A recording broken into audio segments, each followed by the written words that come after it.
When three bullies cornered Kareem behind the gym, they expected fear, but within seconds, one was on the ground, and the others learned what it meant to mess with the wrong kid. People barely noticed when Kareem Tolliver stepped through the front doors of Millstone High in Lansing, Michigan. No big welcome, no whispers of curiosity. Just another transfer student halfway through the semester. His backpack was worn, his hoodie faded, and he walked with that careful kind of quiet, like someone who'd learned to read the room before ever speaking in it. It was a cold Monday. Snow slush still lined the sidewalk, and the morning bell rang sharp through the halls. Kareem paused at his locker, eyes scanning the names and faces rushing past. He wasn't scared. He just knew the routine. Find your classes, don't make waves, keep to yourself. Inside the first period math class, a few students glanced over when he walked in. A girl in the corner whispered something behind her hand. The teacher smiled, motioned toward an empty desk near the back, and moved on.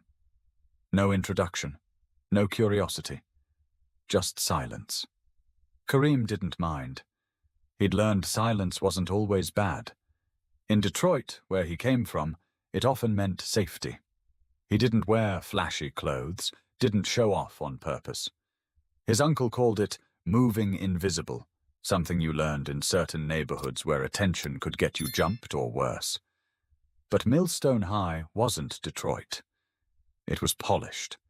The kids wore name-brand everything. Their haircuts looked like appointments. Their laughs were loud and confident, and they moved like they owned the floor. No one outright said anything to Kareem, but he saw the way some looked at his shoes, how a kid in gym class glanced at his second-hand hoodie like it had stains on it. He ate lunch alone on the third day, at a table near the back of the cafeteria. Tray of spaghetti, banana, and a chocolate milk. Simple. Quiet. He chewed slow, watching. Listening. That's when he heard the laugh. "Yo, what is that? You bring that from home or something?" Kareem looked up. A tall white boy in a varsity jacket stood a few feet away, smirking.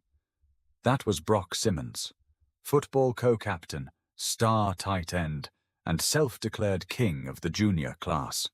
He had two other guys flanking him, both grinning like they were in on a private joke. Kareem didn't respond. "Man's eating like it's the Great Depression," Brock added, loud enough for the nearby tables to hear. Laughter. Not all joined in, but enough did. Kareem kept eating, eyes down. He didn't want trouble. Not now. One of Brock's friends, a short kid with a crew cut, leaned over. "You hear me, man? You deaf or just slow?" Kareem looked at him, just for a second. Then he blinked, grabbed his milk, and stood up. "I'm done." He walked away. No insults.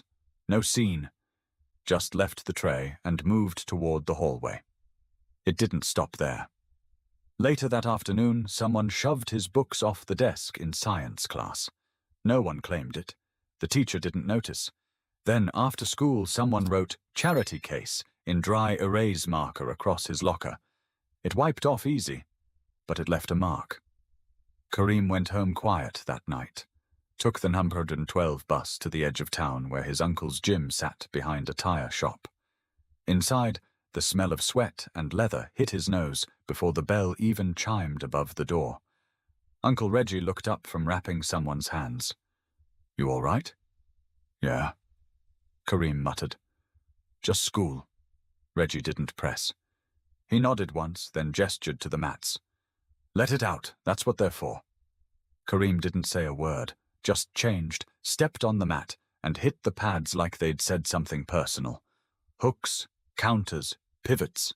Clean, fast, focused. He didn't need to brag about what he could do. He just needed to remember who taught him to never let anger lead.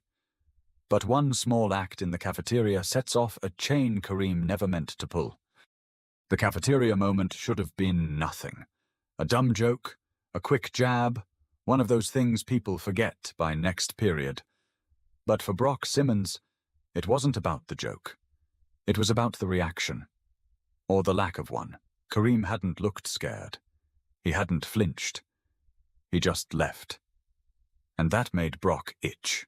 By Friday, Kareem's name was bouncing around the locker rooms. "The new kid's got an attitude," someone said. "Doesn't talk, just stares." They said it like it was a crime. In gym class, Kareem got paired with Brock for basketball drills. The coach barked out pairings, and the boys lined up. Kareem didn't blink when Brock tossed the ball at his chest a little too hard. "Come on, Tolliver, show me what you got." Kareem bounced the ball once. Twice. "We just passing, right?" "Yeah, just passing." Brock faked a casual stance, but when Kareem passed it back, he snapped the ball like a pitcher to Brock's chest. Dead on. It echoed. Brock blinked. The other boys snickered. "Dang," someone muttered. Brock gave a tight smile. "All right, cool." That was the moment he decided he didn't like Kareem. After that, it got pettier. Snide remarks in the hallway. Gum stuck in Kareem's locker. One time someone tripped him near the vending machines. Kareem never responded, never snitched. He just kept moving. But silence in a place like Millstone, that was gasoline. And Brock had a lighter. Lunchtime became a stage. Brock would throw loud jokes Kareem's way from across the room. "You from Detroit, right? You bring your bulletproof vest or leave it at home?" The table laughed. Some kids looked uncomfortable, but no one said anything. Kareem stared at his sandwich. One of the guys at Brock's table, Logan Ferris, leaned over. "Dude, I think he might actually be crazy. Look at him. Doesn't even blink." "He's not crazy," Brock replied, loud enough to carry. "He's just another hood story waiting to happen." That one got under Kareem's skin. After school, he walked a little faster to the bus stop. He knew how things escalated. He'd seen it, been around it. But this time, it felt personal. At home, Uncle Reggie noticed the tension in Kareem's jaw. "You holding something back?" Kareem nodded slowly. "Trying to." Reggie set down his coffee. "Sometimes holding back is harder than swinging. You know what I mean?" "Yeah.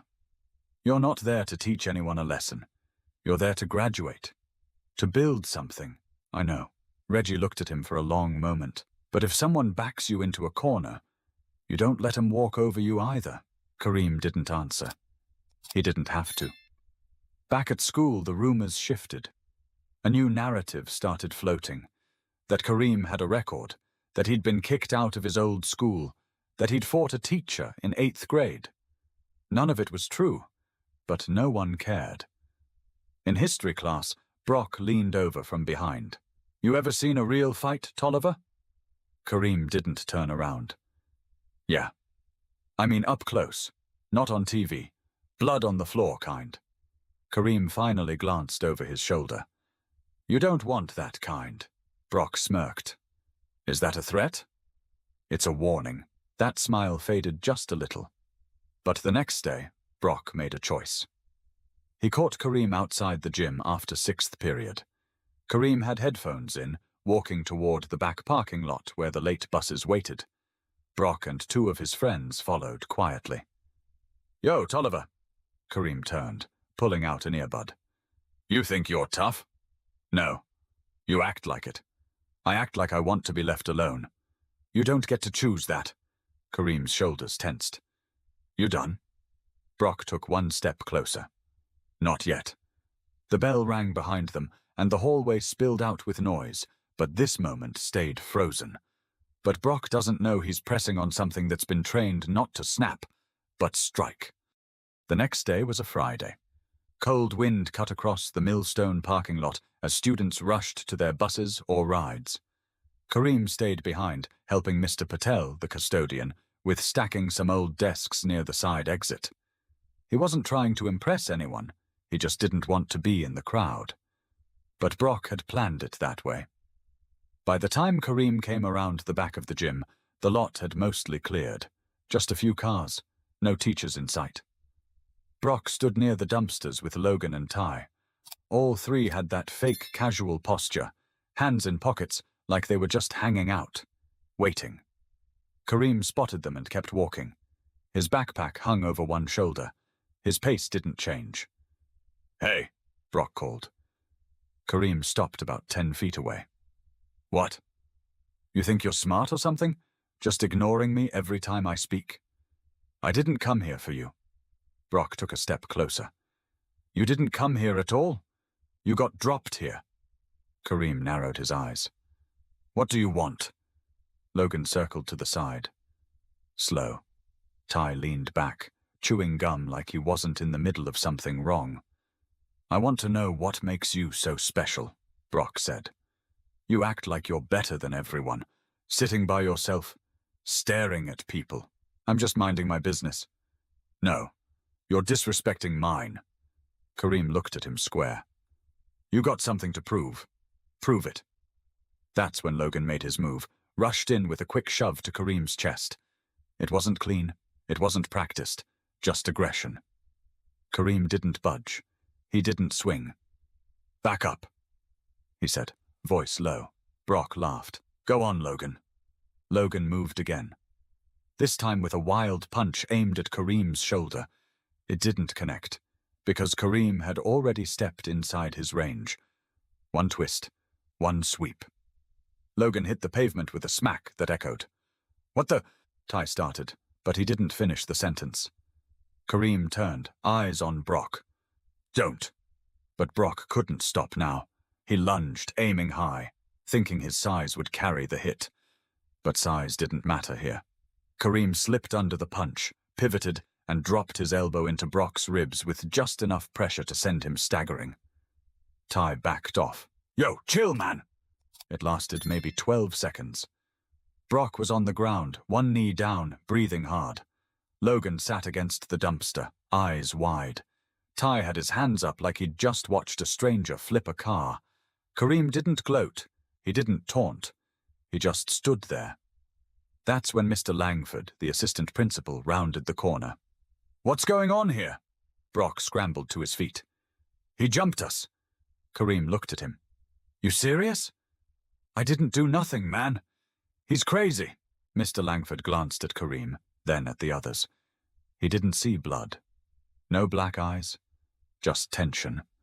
And fear. But not the kind he expected. Kareem's hands were still, his breath steady. He looked more composed than any of them. "Come with me," Langford said.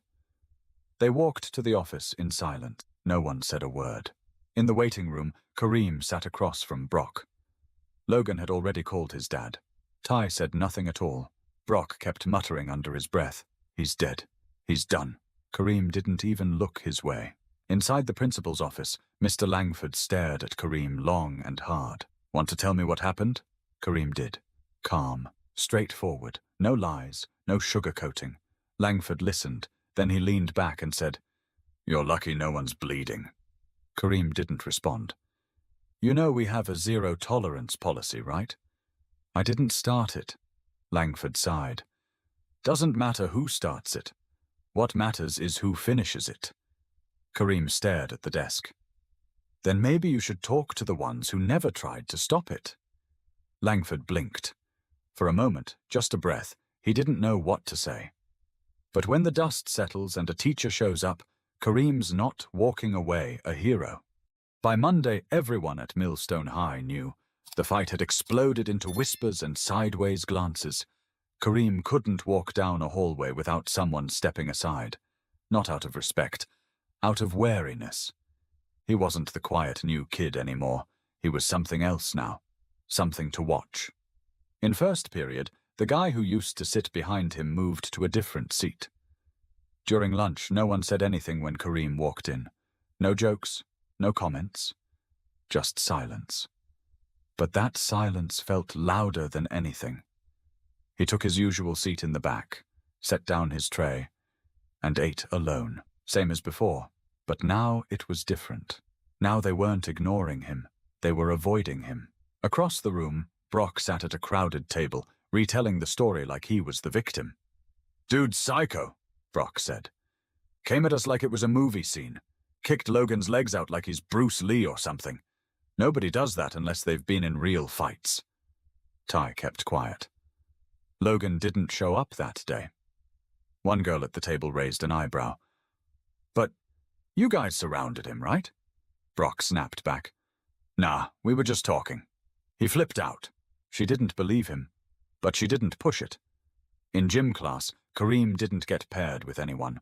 Coach Rawlins just told him to shadow drills today.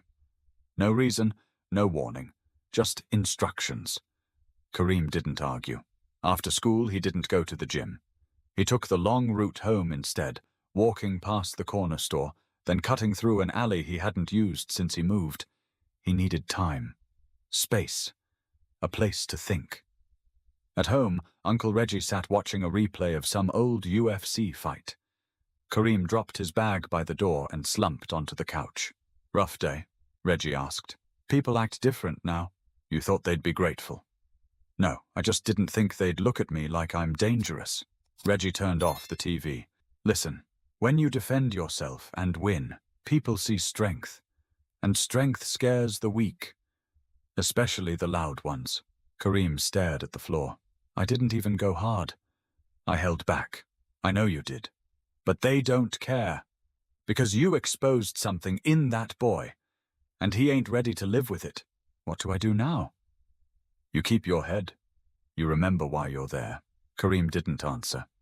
Because deep down, part of him wished he had gone harder. At school, things only got stranger. A couple teachers gave him those long, thoughtful looks. One guidance counselor even called him in for a check-in. I just want to make sure you're adjusting, she said. I know transferring mid-year can be hard. Kareem nodded.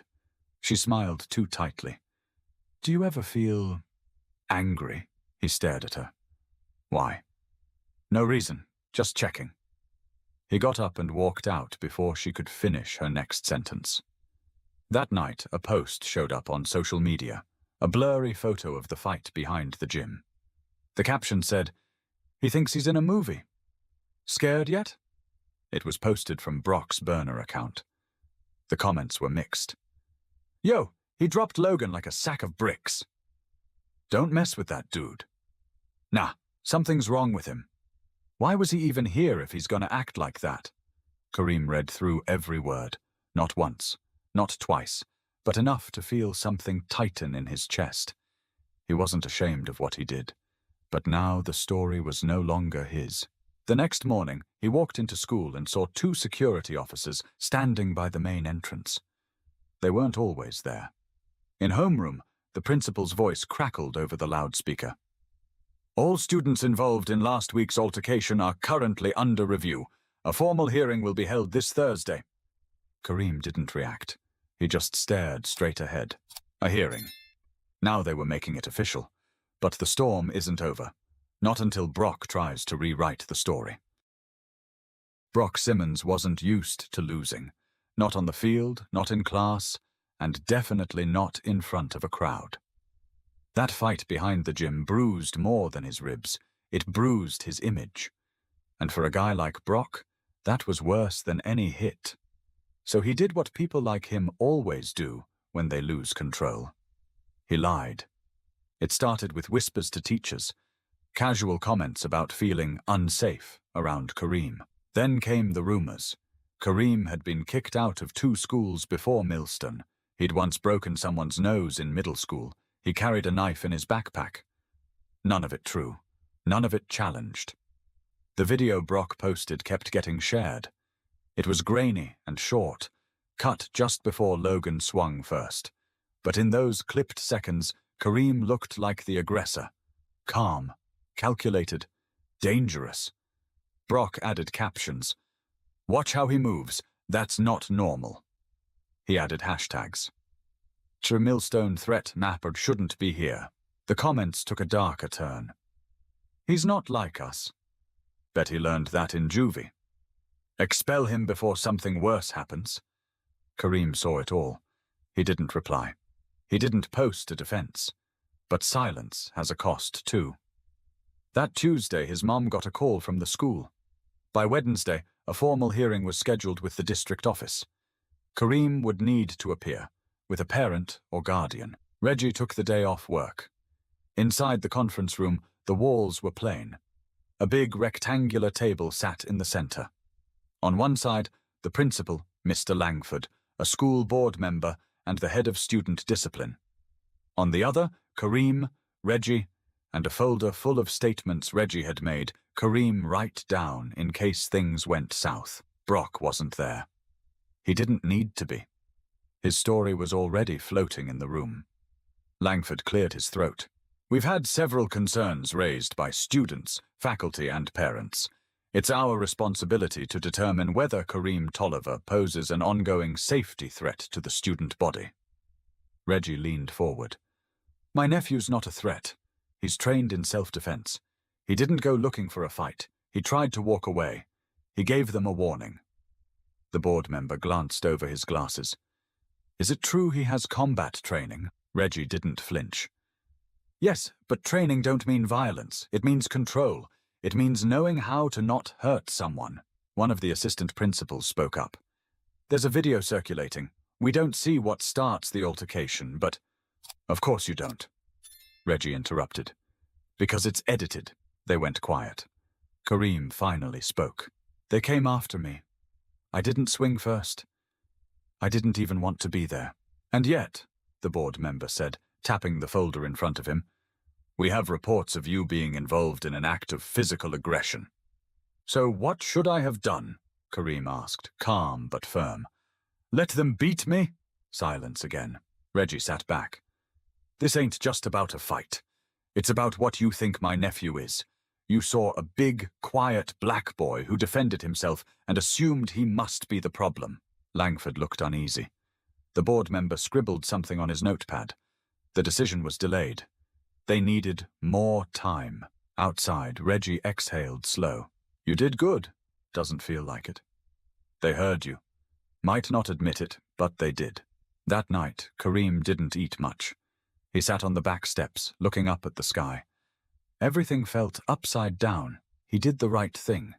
And somehow, he was still the one under fire. He wondered if there was even a right way to be. But the real turning point comes from someone Kareem least expects. Thursday morning was stiff with tension. The hearing decision hadn't come down yet, but everyone at Millstone walked like it already had. Kareem could feel it the moment he stepped inside. He wasn't a student anymore. He was a subject, a rumor in sneakers. He moved through the hallway like fog, present but untouched. Some students stared. Some whispered. Others just looked away. By lunch, the usual table in the back felt colder than normal. Kareem picked at his food. He was halfway through his apple when someone slid into the seat across from him.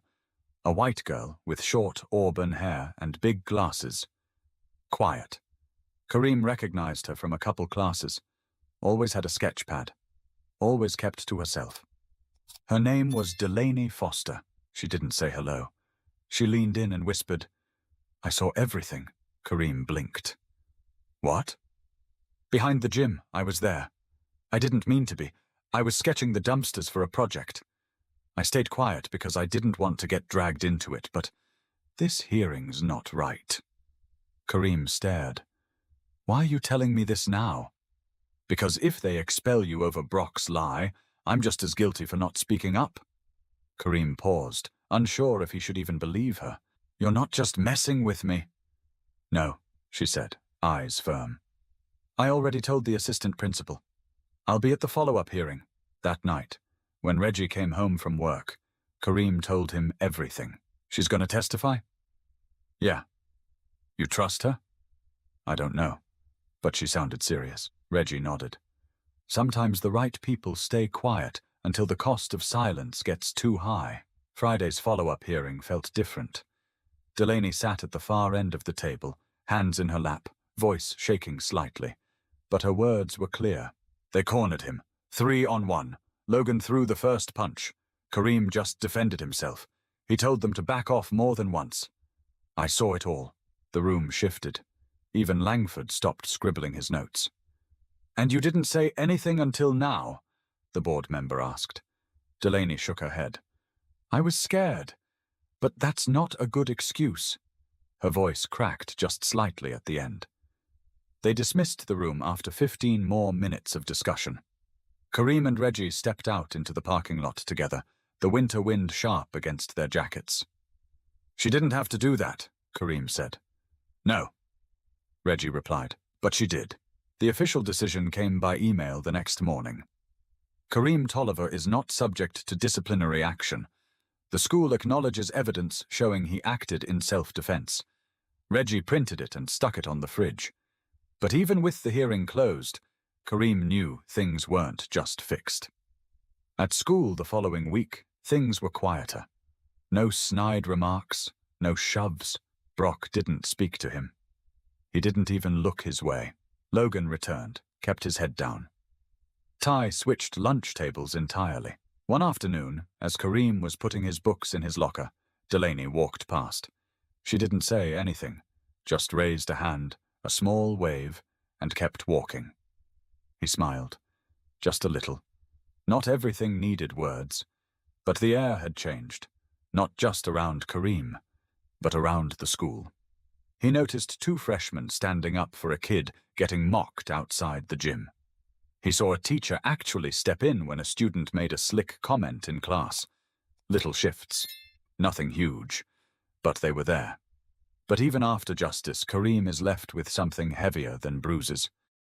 The last bell of the semester rang, and just like that, the halls flooded with noise again. Backpacks slung over shoulders, lockers slammed shut, and plans for winter break echoed off the walls. But for Kareem Tolliver, none of it felt normal. He stood by his locker longer than usual, letting the wave of bodies pass him by. There was no more hearing, no threats, no whispers. But peace. That was a different story. He'd survived the storm, but surviving doesn't always mean healing. Ms. Curtis, his English teacher, caught him as he was leaving. "Hey, Kareem, hold up a sec." He turned. "Yeah? We're having a student-led assembly tomorrow. One of the speakers dropped out, and a few of us thought maybe you'd consider saying something." He froze. "Like, speak? In front of the whole school?" She smiled gently. "Only if you want to. I just think people need to hear from you. Not the version that's been passed around. You." Kareem didn't answer, just nodded once and walked off. That night, he sat on the floor of his room with a notepad in front of him. Blank, pen in hand. He stared at the page for nearly an hour. Then he wrote one line. "I didn't ask to be here, but I'm not going anywhere either." The next morning, the auditorium was packed. Lights low. Students restless. Teachers lined the back wall, arms folded. Kareem waited backstage until they called his name. He walked slowly to the mic. No paper, no script. Just his voice. "I've been called a lot of things since I got here. Quiet, weird, dangerous. Some of y'all probably still don't know what to make of me." Some nervous laughs from the crowd. "I didn't come here to fight anybody. I came here to finish high school. I wanted what everyone else wants. To get through my day without drama." He looked around. The silence was heavy, but listening. "I'm not going to stand up here and say I'm perfect. I've made mistakes, I've gotten mad, I've been hurt. But if the only story you know about me is the one someone else told, then you never knew me at all." The gym was still. "I'm not from here. I'm from a city where keeping your head down is how you stay alive, where you learn early when to speak and when not to. And here, I've had to learn that sometimes silence just makes people talk louder." He paused, then nodded toward the teachers. "I'm grateful for the ones who listened, and the ones who didn't. I'm still here. You couldn't scare me away." Somewhere near the middle rows, Delaney sat watching. She didn't move, just listened, face still. Kareem looked up once more. "I guess what I'm trying to say is, don't be so quick to label people. You don't know what they've been through, what they've had to carry. And maybe next time, instead of laughing, pushing, or posting something fake, maybe try asking." He stepped back. The mic clicked as it silenced. No applause at first, just stillness, then a single clap, then another, and then it rolled. Not wild or dramatic, just real. That day, something cracked open in Millstone High. Not everyone changed, but a few did. And sometimes that's enough to start something new. Later that afternoon, as Kareem walked through the courtyard, a younger kid stopped him. "You really trained to fight?" Kareem shrugged. "I trained to stay ready." The kid smiled. "Can you teach me?" Kareem thought for a moment. "You sure you want to learn? It's not about hurting people." The kid nodded. "I just don't want to be scared anymore." Kareem smiled, just slightly. "All right then. First lesson. Stand tall, even when it feels easier to shrink." They walked side by side toward the exit gate. Not as teacher and student, just two kids learning how to move forward. Sometimes the hardest battles aren't the ones with fists, but the ones where you're forced to prove you belong in a world that keeps pushing you out. If this story meant something to you, subscribe to the channel. We've got more stories worth hearing.